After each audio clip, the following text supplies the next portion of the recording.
Imperfect Heroes podcast is a production of Little Hearts Academy, USA. You're listening to Imperfect Heroes, Insights into Parenting, the perfect podcast for imperfect parents looking to find joy in their experience of raising children in an imperfect world. And I'm your host, DJ Stutz.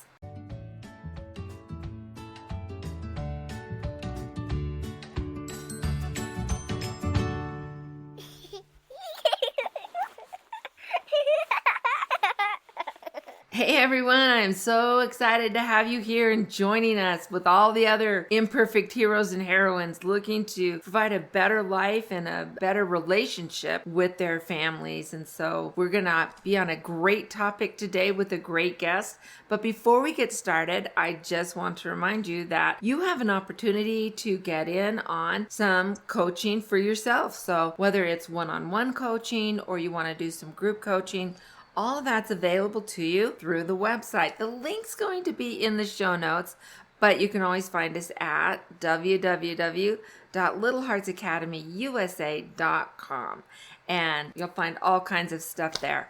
So take a chance, and you always get a 1 hour free getting to know you, let's figure things out kind of a session where we can talk about some of the things that excite you and some of the concerns that you have, and maybe some questions. Is this normal?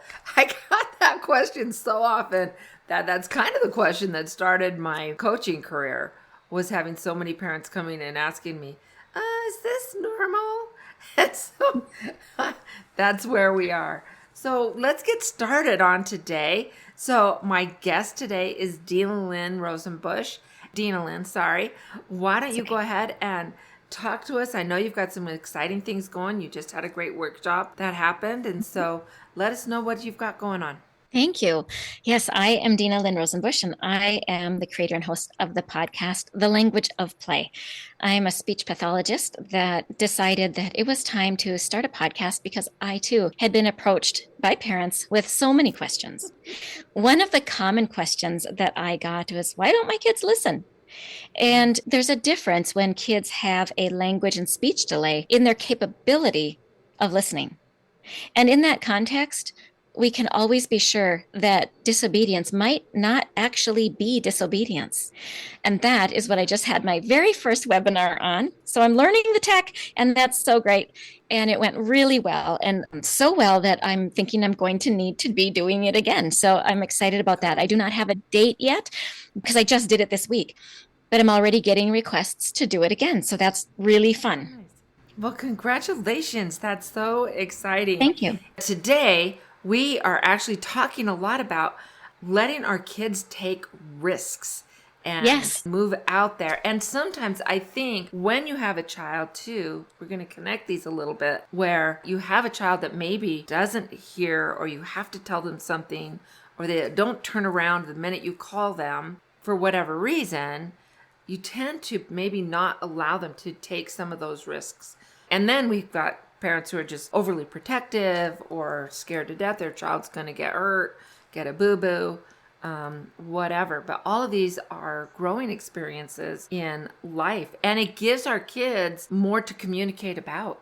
Absolutely. And in addition, when we're talking about risk taking, there's more than one kind of risk that we would be taking. So physical risk is what we typically think about, which should be that jumping, tumbling, climbing on the rocks. Oh no, don't get an injury. Yep. But if we rewind back to the conversation we just had, we could talk about emotional risk. And for a kid to ask the question, can you repeat for the 15th time? That is an emotional risk. The child doesn't know, how are they going to respond if I say, I don't get it? And the other thing is that sometimes the kids don't even know that they don't understand. So when they nod yes, then they go forward, and then there's this threat inside of them, oh, am I doing it right? But they don't know for sure. And so they can hold back, and that too is an emotional risk. So I think that there's the physical risks that we'll talk about today, which of course was the main focus, but that isn't to be minimized by the importance of emotional risk. And when our children are posed with that physical risk, they will respond to our emotions which makes it Yeah. an emotional risk for them. So there are these really two big components. And emotionally, of course, we really want to develop the confidence and the competence and the feeling in our children that they are capable and they can. But there are ways that we do that with them, and there are ways we undo that unintentionally. You're so right. And actually, what goes on inside our bodies and inside our minds when we're taking risks is very similar, whether they're physical risks, climbing that tree, or that emotional risk, speaking up when I don't understand, or asking to join play with some kids that may be a little unfamiliar to me, or putting myself out there in a new situation. And so, not the last year I taught, but the year before that, I had a little boy that joined us in, I think it was October, late October of the school year. But he had just come up from Chile. They lived in Chile, and his dad always spoke English to him. His mom always spoke Spanish to him. So he was doing kind of both. But with COVID, and this is another thing with taking risks and our kids kind of not being willing to do so much anymore. But with COVID in Chile, he had gone for almost 2 years without leaving his apartment. And then they moved over to the greater Denver area, just south of Denver in Highlands Ranch. So his gross motor skills were lacking, and his ability to connect with other kids was significantly lacking. So even though our kids, the other students, they'd been kind of locked down, but not to that point, not to where you couldn't leave your apartment for almost 2 years. Yeah. Can you imagine? And so you'd see him like kind of standing, and he'd bounce a little bit. He'd stand at the edge of play, and he'd kind of bounce a little bit because he was trying to get the courage up, and he wasn't confident with the language. I mean, he understood, he did well with it, but he didn't feel confident. So those are huge risks for our kids to take. And if they think that you don't believe that they're capable, Right. Oh, no, don't do that. Or, oh, let me jump in and solve this argument you're having over the swing or whatever, instead of letting them do it themselves, putting that risk out there, then they start understanding, oh, they don't think I can do this. Maybe I can't. Maybe I'm not capable. Yeah. I'm glad you brought that up. That brings us to like another kind of risk altogether that I wasn't even thinking about at first, which is a mental risk. There are fears, and the mental is connected to our emotion, but it's a belief. So this child that you just described came to you with a belief that the world is a dangerous place. He had a belief that his health is in danger. He had a belief that he couldn't. And that would be like challenging his belief system, which is what I'm calling a mental risk, to challenge what it is that you're thinking and go against everything that I know to be true, because he's young and he's only experienced so much of life. Right. And he's going to put himself out there against what he has experienced in his short life and risk language, which is, do I mentally know enough of this language to interact? And can I find the courage? So now we leak into emotional risk. And it's against what I understand to be true, which is I could get sick from this person. There's a lot of risk there, and we don't think about that. The child jumping up and down is a very, very good coping mechanism for them to let go of some of their anxiety, which we know that when they're jumping up and down and shaking like this, or they're sometimes even tantruming, all kinds of things, breathing heavy. Oh, yeah. Those things are ways that we settle our limbic brain, our emotional system in our brain. He's trying to settle himself. It's a fabulous coping strategy, and I would guess that sometimes people are even saying to him to stop that behavior. But really, the behavior in and of itself is communicating. Behavior is always communicating to us.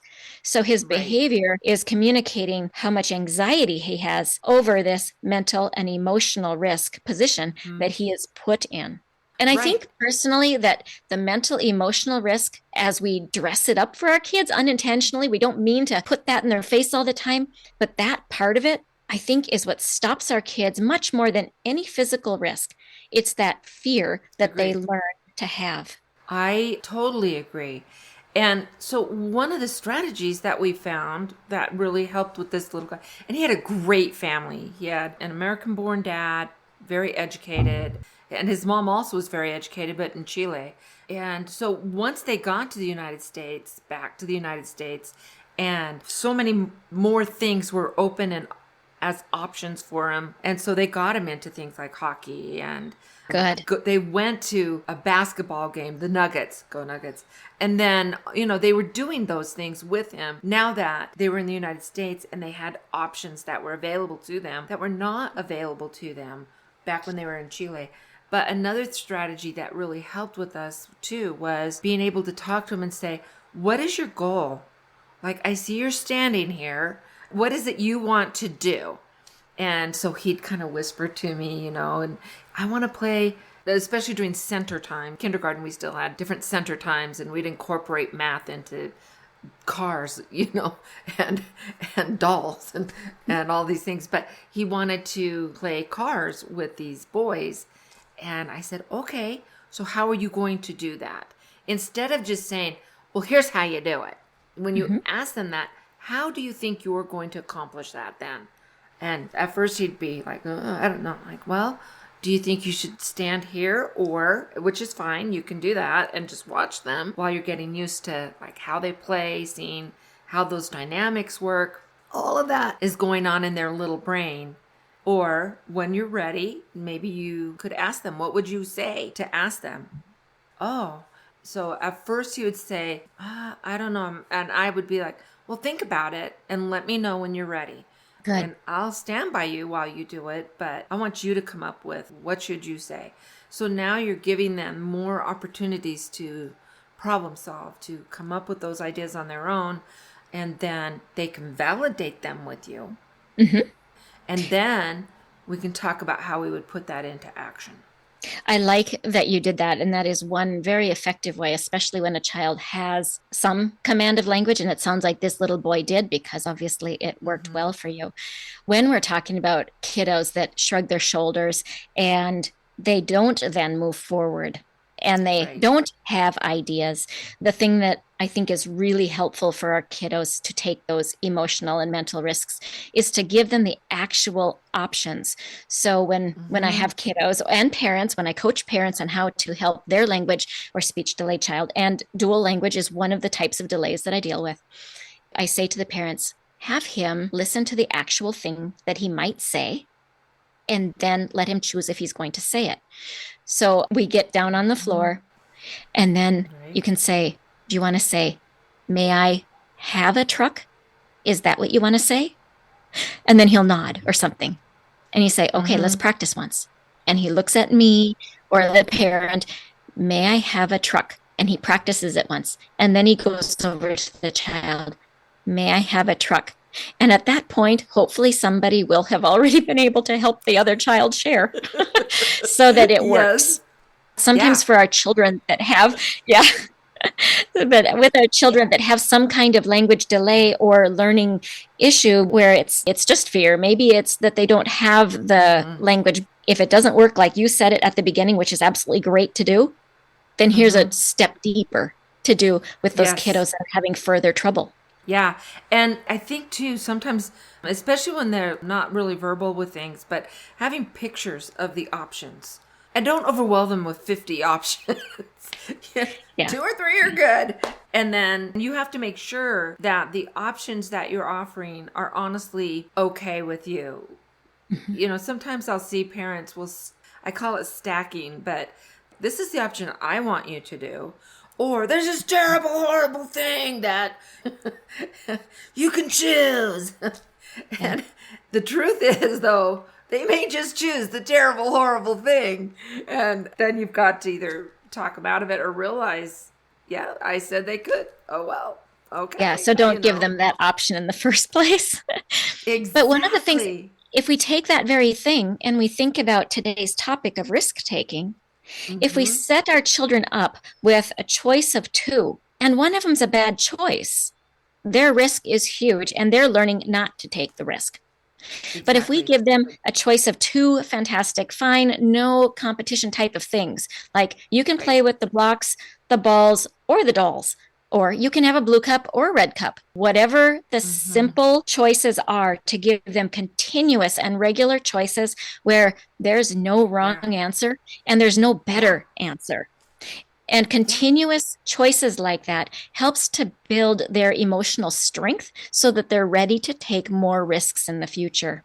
Absolutely. So back in May, I'm watching my grandkids while my daughter was off on a fun trip. And my granddaughter, Ingrid, was big personality. She's in kindergarten, my perfect spot of age. They have a thing where when they get ready or while they're eating their breakfast, they can watch Bluey on the TV or on their screen. And so she was watching, but then she was getting done and we're getting closer to time to go. And so I told her, okay, here's the deal. You can hurry up and get your teeth brushed. Let's brush your hair. We can do it quickly, and then you have more time to finish watching Bluey.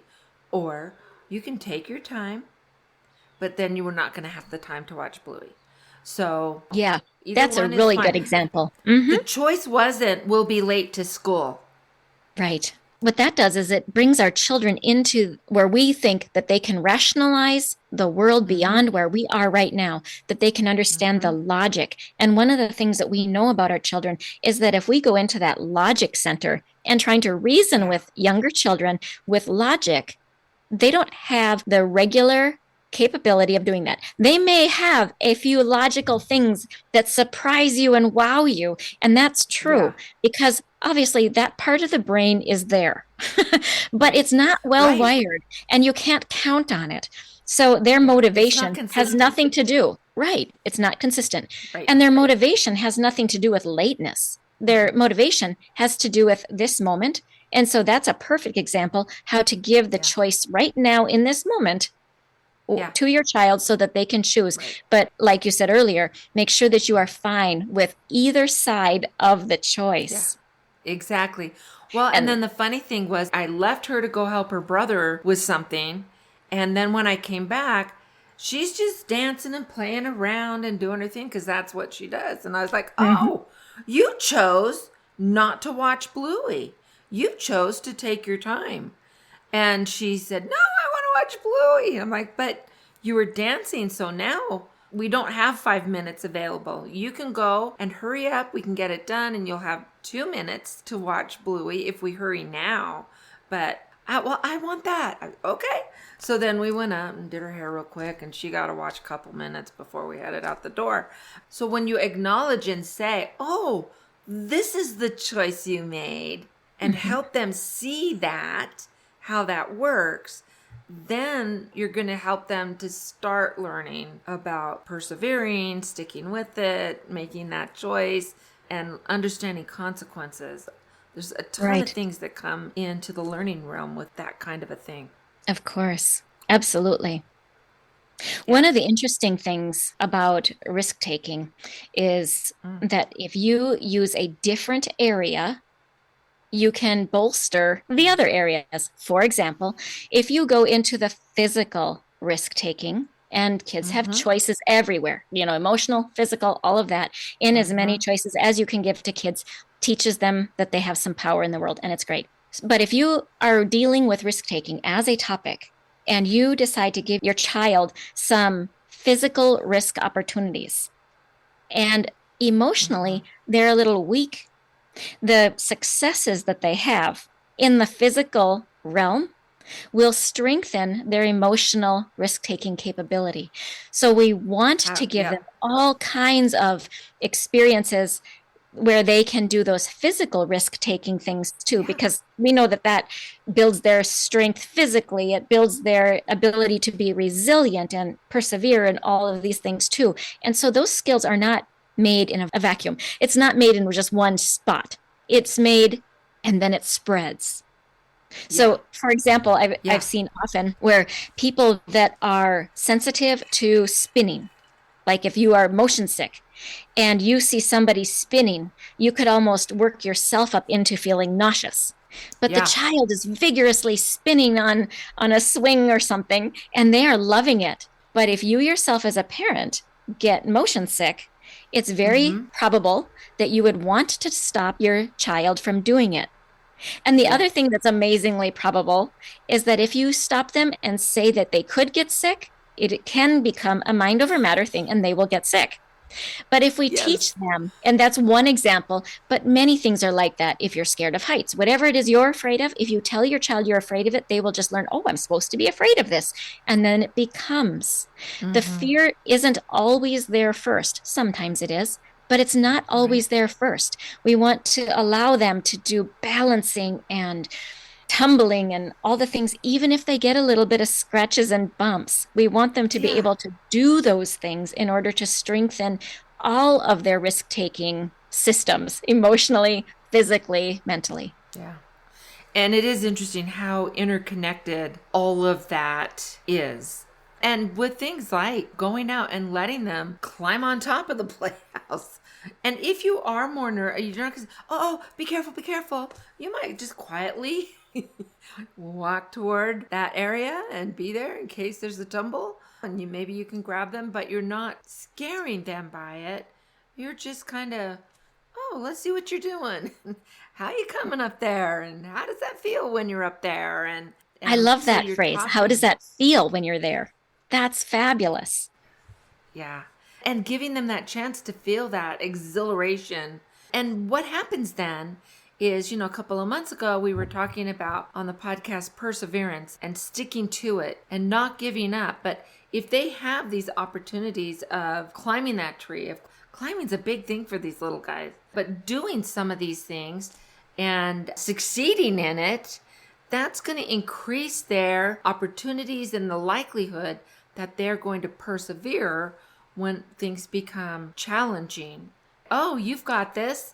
And so even when you're outside, but maybe you're at a park and they're getting into a bit of an argument with another child, whether you know that child or not, are you going to rush in? No.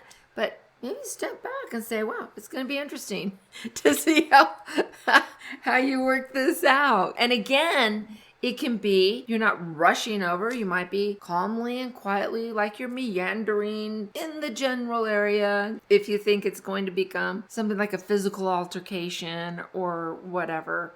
But giving them the opportunities, or when they come to you and they're upset, well, so-and-so won't play with me, but they come to you and they're like, about something. One of my favorite sentences is, I'm going to be really interested in how you work that out. Yeah. So what I hear you say is something that I am, as a speech pathologist, so sensitive to, and that is that our language matters. Our body language and our tone and our words matter. Absolutely. And what we say in all of those areas, tone, body, and words, really dig into teaching our children whether or not they're capable, whether or not they're competent. And so when I think about this, I think about myself as a young mom versus who I am now and what I learned in my teacher years and my early mother years. And so when I think about language that stops children, it is very different than the language that is courage giving. And so if I can, I will talk about some of the stopping language, which I didn't used to think was necessarily stopping language, and the language that is go forward language. And so if you're okay with that, I'll just say some of those things that I teased apart. So obviously, no is a stop language. And for all of the stop language, there are times that we want to stop our kids. But if the fear is within us as parents, that's not the reason to stop the kids. It's a reason for you to take a look at what's going on inside of you. If they're in danger, that's the time to stop the kids. Exactly. But not because I'm fearful. I'm fearful if they fall is not the same thing as they are definitely going to. Okay. So stop is obviously stop language. You shouldn't do, and then maybe finish it with something that's nearby. Like you shouldn't jump off that rock that you're climbing on because you're going to get hurt when you hit the ground. That's too much. You shouldn't is a stop language. You can't do this, even if you have the caveat, but you can do that. You start off with you can't do. Those are stoppers. You're too small. You're too young. You're too weak. You're not strong enough. You might get hurt if that won't work. Or the behavior of eye rolling. Or if your face has this scowl on it, that where your eyebrows are together and you've got that fear face going on. Those are speaking very loudly because our children feel actually in their core, they feel your emotion of fear. In fact, it's fascinating. That is actually measurable by science. If you have the little pads on the child to measure respiration, heart rate, skin, whatever it's called on the skin, they can feel your fear by looking at your face. Absolutely. And it's measurable. So even when we say to our kids, be safe, be careful, watch out, those things are stop words. They are not the helpful words. Now, that would be where I made the error. I would say nowadays that if I look back at the younger me, those were things that I should not have said to my kids. Be careful, be safe. That doesn't do anything to be helpful. Right. And watch out. Those are all stopping things. Don't, and watch where you put your feet. Depending on the tone, that's also a stopper. Right. So if we take those words and we just change those kind of words, which are very common things we say to our kids. Absolutely. Now I'm going to give you some other go-ahead language that is courage-giving. It's empowering. It's forward momentum. And that would be like, yes. So when the child climbs on the rock, you say, yay. And they look at you. There's that referencing when a child is about to do something and they look back at you. To train yourself to say, go ahead. Just go ahead. Keep going. Yep. And then if you see something that might be dangerous, to have a curiosity. Now, in the language of play, as my coaching program and my stuff, I always think about what is play actually. And when I think of play, I think of curiosity, discover, experiment, exploration. We need to stay in that play language, which means let's see what happens if. I wonder what happens when. I wonder. And I wonder is super powerful. Not, I wonder what happens if you get hurt, but rather, I wonder what happens if we drop this ball down, so the child can just do other things. I wonder if you'll feel more secure if I hold your hand. It gives them that choice that you talked about earlier. Yeah. And it also gives them the opportunity to say no because they're already feeling confident enough. Right. And so kids have that good gauge. They kind of know. They do. They do. Not always, obviously, but they do. Right. And that's so true. And I think we should harness that. Let's try it is a great forward momentum when a child sees something and they want to say, let's try it. Yeah. And that can mean that they are walking on a very tall wall and you are holding their wrist or their hand while they're doing it because you never gave them an option to not. You didn't discuss that you would. You only had the language of, yes, let's do it. And you put them up there, but you're holding on to one hand pretty tight. They don't even think about anything other than they're doing it because that's the only language you actually used. And your body language and tone was go ahead. This is what builds that confidence and resilience in our kids. Yeah, I just love what you're saying. You're so exactly right on with that. And I think, too, when you talk about back when you were a kid, young mom.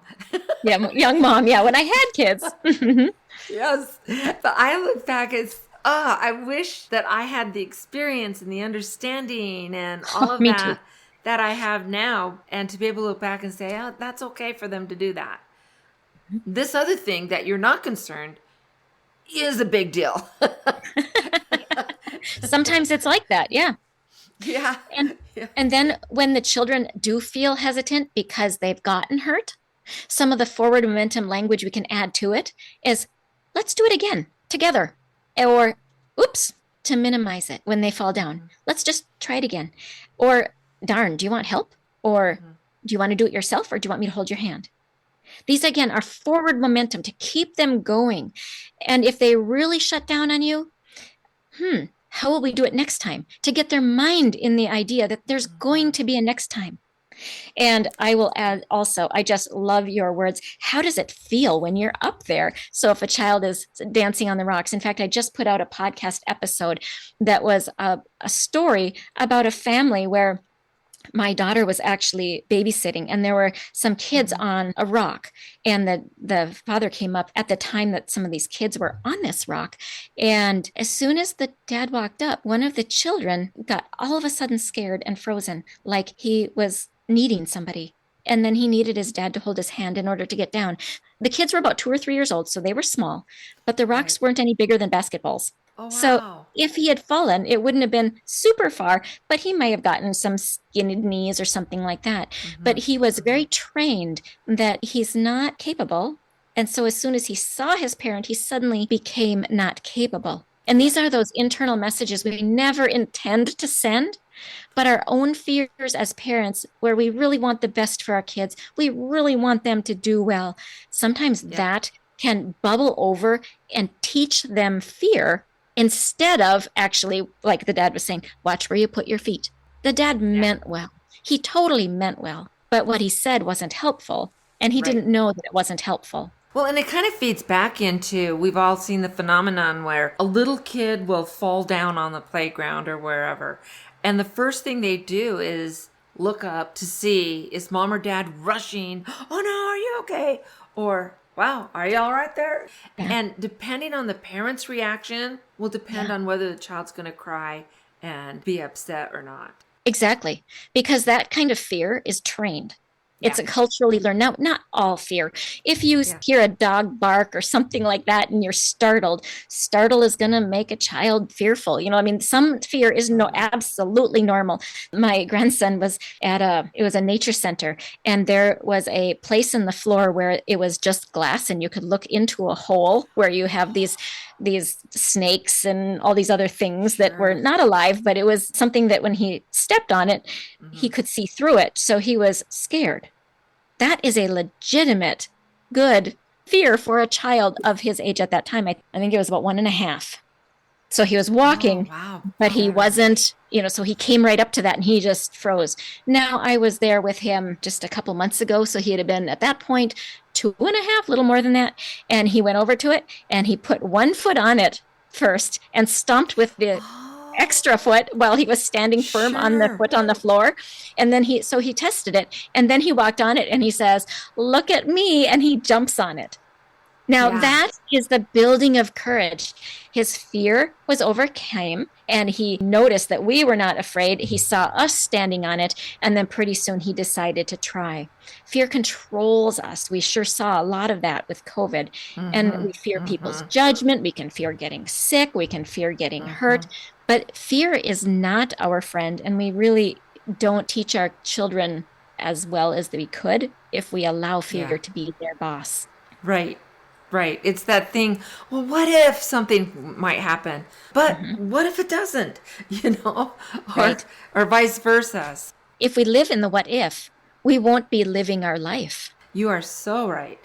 Dinalynn, thank you so much. I want you to talk to me a little bit about how my listeners can find your podcast and maybe find out more about upcoming workshops and stuff like that you've got going on. Oh, thank you so much for asking. So my podcast is The Language of Play, and you can Google it on any player and you will find my podcast. And so that is the main place to find me. Email is hello@thelanguageofplay. So it's pretty easy, thelanguageofplay.com. And at this point, my website is not quite launched.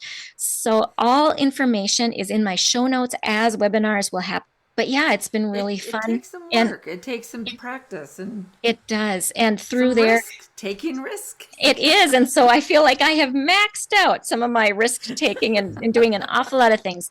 And coaching, I have absolutely enjoyed that. That one has been fun, both online and of course in person is what I've been familiar with for many, many, many years. But online has been really fun and rewarding for parents and for kids too. So that's been just super. So yeah, all email can go to hello@thelanguageofplay.com. And then my podcast has, at this recording, I think we've got almost 150 episodes. So there's a lot of information. Nice. About the same as us. Yeah. Okay, good. Yeah, this is fun. Before we go, though, I always ask my guests the same question. And so you're going to be in on that. So, of course, we know there are no perfect heroes. There are no perfect heroes either, but there are no perfect parents as well. But some parents do seem to be a little more successful than others. So how would you describe a successful parent? I always lean towards communication and connection. I lean towards the title of my work, which is The Language of Play. And when I think of play, I think of curiosity. And we don't want to assume that our children are thinking the way we're thinking, because they're not. Their brains don't. So to be curious and get in there and model what it is that you want them to do with the assumption that they need that modeling, and to learn how to find out what they're communicating through their behavior when their words don't work well enough, because they are communicating. So be curious. And sometimes curiosity means questions, but sometimes curiosity means observe well, learn how to observe well. And then you can go in with those like, oh, do you want to try this or that? To ask those questions in ways that are really trying to support our kids to get from where they're at to the next thing that it seems like they want.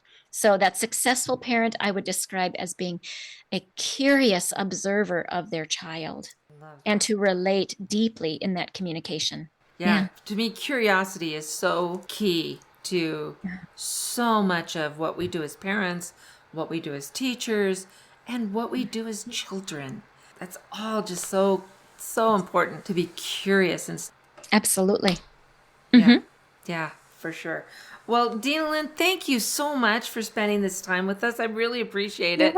I know my listeners have definitely gained some wonderful insight because of you. And so, listeners, if you loved what you heard and you'd like some more, go ahead and give us a 5-star rating and a review. And you can do that wherever you listen to the podcast, or you can do it on the webpage for the podcast, which is www.imperfectheroespodcast.com. You can hit reviews. It's up at the top, and it's all self-explanatory. So thank you so much. And we'll continue our conversation next week on helping our children take risks. So until then, let's find joy in parenting. See you guys.